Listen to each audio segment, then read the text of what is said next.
Hi guys, welcome back to my channel. So my hair is all bundled up because I'm gonna show you guys how to bleach your hair at home, or how I bleach my hair at home with bleach powder and a cream oxydant that I got from a hair studio. So I am by no means an expert, so yeah, it's just me vlogging how I bleach my hair. So yeah, let's get right into it. So the bleach powder that I'm using is from L'Oreal. It's called Blonde Studio 8. I usually put 1 to 3 scoops depending on how much hair I need to color on that day. So you can adjust it based on what you need. And then I'll put 2 parts of the developer. So it's like 1 part bleach to 2 parts developer. And then you just mix them thoroughly. So crazy hair check. This is how I prep for my hair before I dye my hair. I section it out into 4 different parts. The top 2 here and the bottom 2 here. And yeah, you need gloves as well, so, and a mirror so that I can check which area of my hair I have not touched yet. So wish me luck. And all with the bottom part right here. So pretty nervous. Let's section it out a little bit more.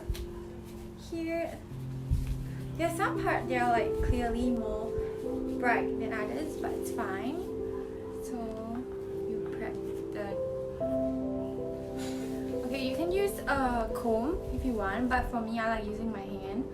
I'm not sure whether it's pressed it out evenly. So this is the bleaching process. I just section it out and put the bleach on my hair evenly by combing it and checking it with the mirror.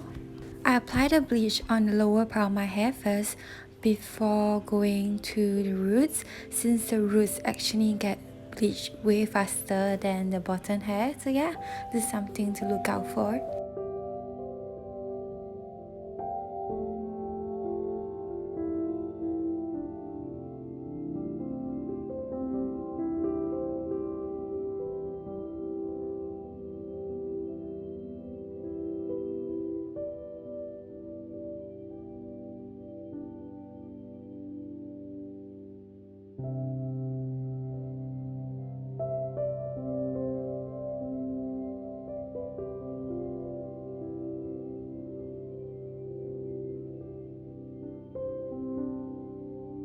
So yeah, I just finished applying the bleach over my hair. As you can see, it's all over my hair, and some parts are a bit lighter than the others, so I'll leave it on for about 20 minutes or so. I'll show you guys how it looks like after I wash it out. So yeah, so this is how my hair looks like after I wash it. I'm gonna show you guys how it looks like after it's dry. So this is the color. I absolutely love how vibrant it looks. So yeah, thank you guys for watching. I'll see you guys next time. Bye.